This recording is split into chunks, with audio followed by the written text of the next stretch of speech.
Wildland firefighting in Colorado often turns into a game of whack-a-mole, with firefighters making progress on one fire or two fires, only to have a third start. And that is just what's happened in Rio Blanco County in northwest Colorado. The Crosho fire is now burning in the far eastern part of that county. Started last night on Forest Service land near Crosho Lake. It's already gone through about 300 acres. Campers around the lake were evacuated and people living nearby are on alert to go. Crews have their hands full already up there with the Lee and Elk fires that are burning south and east of the town of Meeker. Together, they've burned more than 130,000 acres. They're moving resources right now from the smaller, more contained Elk fire to the Lee fire. That one's made huge runs south toward Garfield County. Our Chris Vanderveen tracks the fire's extreme movement. In an instant, it starts, thanks to, of all things, a lightning strike a little less than 20 miles west of Meeker. By August 4th, it's 5,000 acres in size, a smidge less than 8 square miles. That day, it moves west toward the town, puts everyone there on alert quickly. It's the first big run. As the days pass, it grows, 9,000 acres, 14,000 acres. And then on August 7th, it starts another run, this time toward the south, slowly at first, then not so slowly. August 10th, this thing is a monster, 100,000 acres in size. How big is that? Well, technically, it's about the size of the city and county of Denver, that big. The southerly push is what gets people in Rifle nervous and what causes the Colorado Department of Corrections to evacuate 179 inmates from the Rifle Correctional Center. As of Tuesday morning, the fire is now 120,000 acres in size, or 187 square miles, big enough to be in the top 5 in recorded state history. Next few days look to be dry. That's not good news for the 1,000 firefighters now fighting this. Couple things to look for this week. One, Colorado 13 has remained a decent fire line. Firefighters want to make sure it holds. And two, does the Lee fire have another run in it? Meeker remains very close to this. Rifle not as close, but certainly closer than many of its residents might like. Chris Vanderveen, 9 News. Sure gives you a good look at what they're up against. Our Mark Salinger joins us now from northwest Colorado. Mark, you got an up-close look at some of the areas near Meeker that burned in the Lee fire, and you talked with firefighters who are still working the most active fronts. Yeah, Kyle, the smoke here outside of Meeker is really intense. You can smell the fire, and it's almost hard to breathe in some instances because the smoke is so strong. I'm right outside the roadblock that police officers have blocked off on Highway 13 leading to where that fire is. Most people can't go through that roadblock. Just a couple of hours ago, firefighters took us on a tour of that burn area to see up close and personal what this fire is doing. Just a couple miles down this road outside of Meeker, firefighters say that the Lee fire is still burning with extreme intensity, continuing to spread more than 116,000 acres. But here where we are inside the burn area, you can see the scars that it's left behind. Fire completely ravaging through this part of the state, and it's continuing to burn very aggressively. Behind us is some of that extreme fire behavior that we were talking about, largely due to the dry fuels, the weather, hot and dry. The fire gets up into the upper parts of the trees, and at that point it's into the extreme category. And so here's the remarkable part, 116,000 acres of burned land. 5 homes have been burned so far. That's a testament to the firefighters that are putting up a massive fight to try and protect all the ranches, the homes in these areas, that the fire is coming up to them. Firefighters are literally stationed outside of those homes, protecting them as much as they can. And so far, they've done an absolutely tremendous job. Really our strategy and our tactic in how to handle that was to just keep up with the main front and utilize strategic firing off of a secure roadway and to send controlled backfire on our own back up towards the main fire front. And what that does is it removes the fuel in between us and the main fire. So this is the type of fuel that's burning right now in this area. You can see just how dry it is, and the fire comes through and just ignites everything. In fact, firefighters told me that when you go to a lumber store, the wood is dried out in a kiln to make it so that you can use it. This is even drier than the lumber that you buy at a hardware store. That's why the fire is spreading so quickly.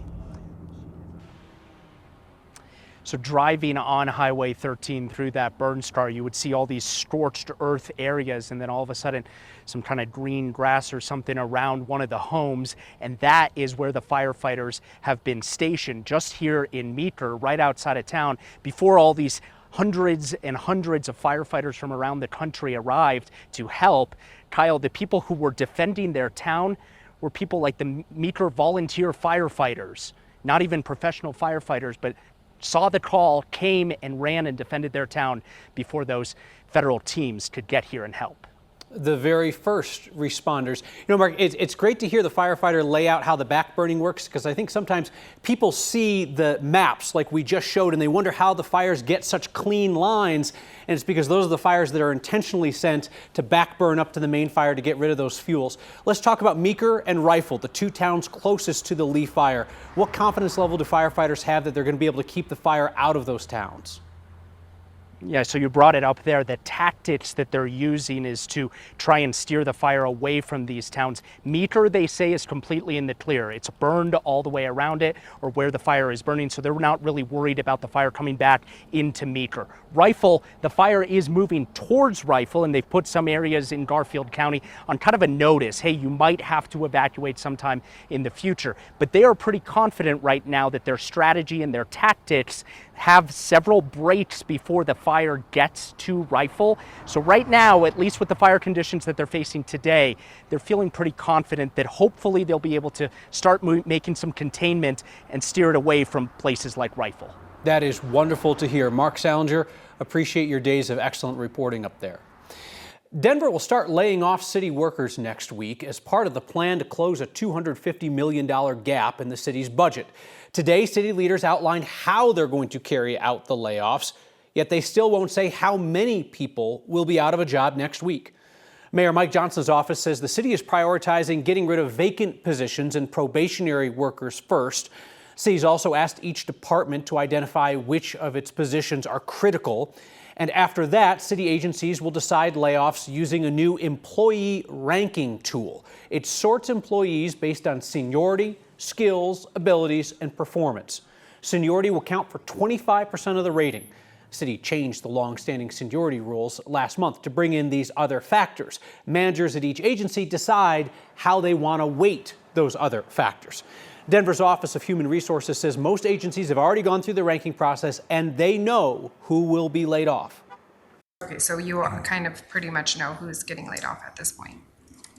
We generally do, yes. And when you said years of service has to be 25, I'm confused by that. So you said you know about who is going to be laid off. What percentage of our staff are you estimating at this point? We won't have any of those numbers until we talk to every single department and individuals. We won't release that data until we talk to staff. The city says the employees who lose their jobs will get 30 days paid administrative leave with full benefits, and then there will be tiered severance packages up to 8 weeks of pay. Next Monday, there will be Denverites who take their kids to their first day of school. That morning, full of joy and expectation and worry and promises of a wonderful year ahead. And then those same parents will go to work and they will lose their jobs. It could happen to hundreds of families next Monday, layoff day for the city of Denver. And then those parents will have to figure out whether to tell their kids when they come home from their first day of school, as those kids are bubbling over with big feelings and rapid-fire stories and optimism or anxieties, and it'll just be brutal for those families. Mass layoffs always are brutal. Timing's never good, right? And surely there are parents in the private sector who have been laid off on first days of school or graduation days or the week before Christmas, other terrible timing. One difference, though, is that the public does not elect business CEOs who are doing mass layoffs. Denver elected Mayor Mike Johnson. He's held to a different standard than a CEO. He answers to different people, the public, not shareholders. So, as we have said about a number of the mayor's toughest challenges, he and his team should be judged on whether their approach and their actions are compassionate and competent. The Johnson administration faces fair questions about whether being so secretive about the coming mass layoffs is compassionate and competent. That said, their approach to balancing seniority with skills and performance while giving managers flexibility over who loses their job, that does seem like a thoughtful way to make tough choices. The impacted employees, as they say in corporate speak, their feelings on how this actually goes down in the end matter a lot. Monday is the day that it starts. Compassionate and competent should be the standard. Should say Denver is grateful for the public service of every city employee. All the best to every one of them, especially those parents on the first day of school. Evictions in this city are headed for a record high this year, according to housing advocates. Evictions in Denver have doubled in the past 5 years. Our Angeline McCall has a closer look. In apartments across the city of Denver, more and more families have received eviction notices. In July alone, saw almost 1,400 eviction filings, which is the highest monthly total so far for the year. Marissa Molina with the Community Economic Defense Project says 9,335 notices have been filed so far this year, up about 300 filings from this time last year. We're seeing that steady increase that's going to lead us to another record year. The numbers are even more dramatic if you compare from just 4 years ago. In 2021, fewer than 5,000 eviction filings. That's less than in the first half of 2025 alone. The cost of housing has gone up. The cost of other essential needs for families has gone up, and wages haven't kept up with that. As costs rise, risk for eviction goes up, along with the consequences for anyone affected. We know that once somebody is evicted, it becomes kind of this spiraling effect because it becomes much harder to stabilize a person who's been evicted.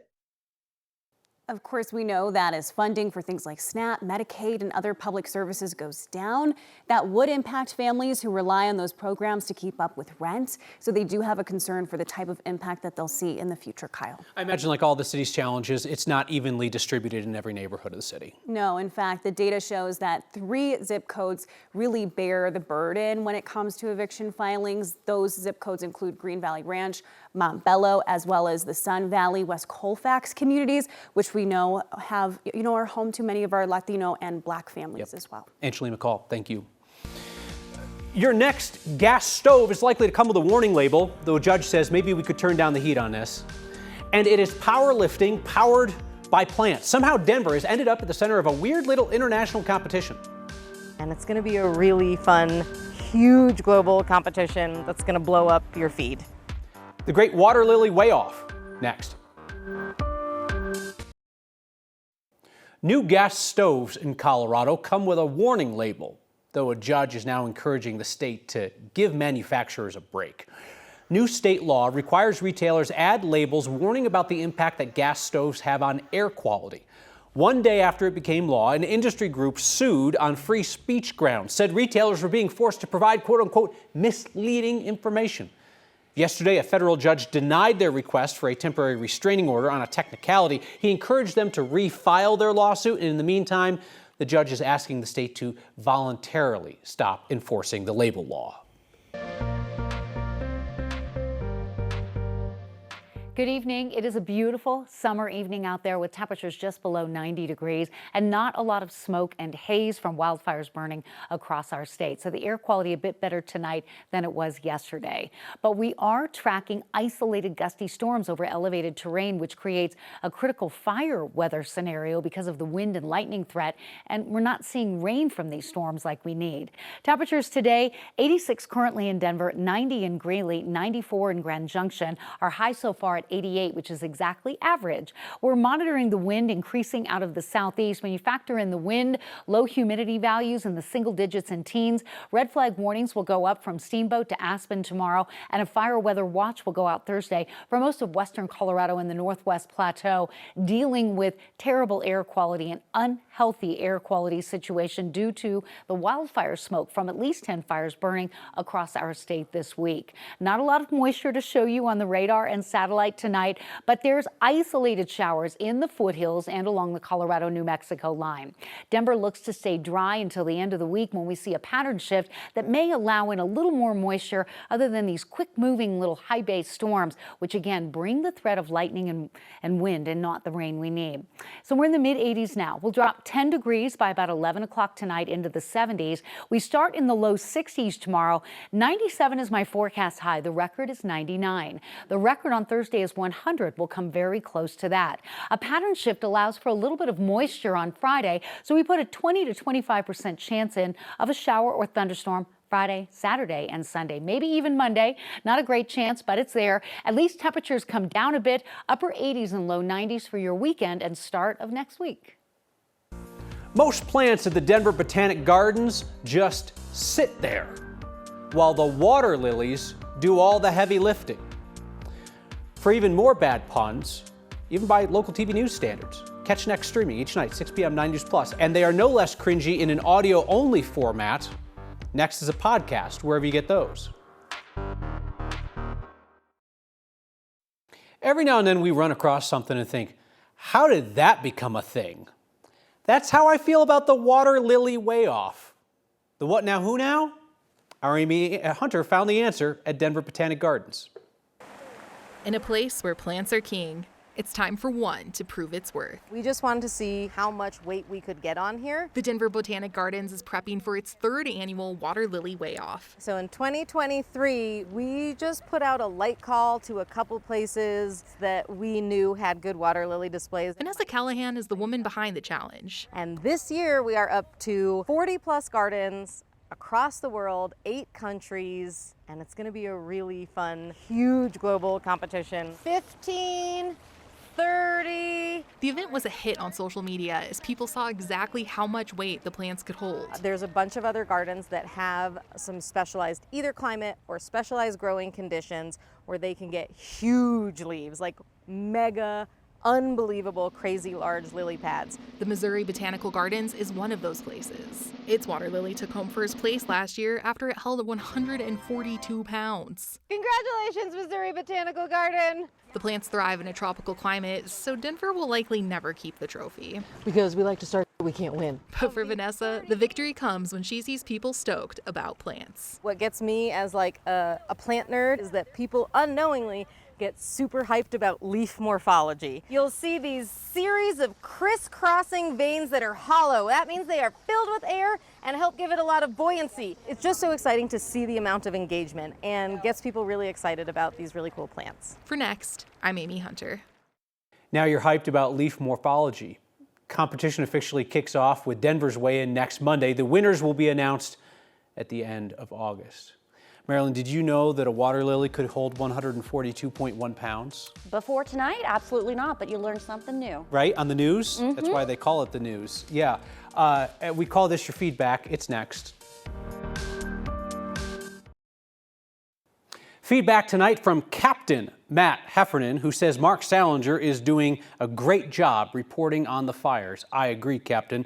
He notes he's a volunteer firefighter who responded to the Mountain View fire, and he offers this reminder that volunteer firefighters in Colorado have the same certifications as the professional firefighters, adding, thanks as always for doing great work. Appreciate your feedback, especially of anybody who has specialized expertise on the topics we cover. Doug writes in about Denver's evictions doubling to say, who blanking cares? Can't pay your rent? You get evicted. That's life. Doug, you strike me as somebody who has experienced unkindness in life, and you have come to believe that other people deserve the same unkindness. They don't deserve cruelty, and neither did you, Doug. We'll see you next time.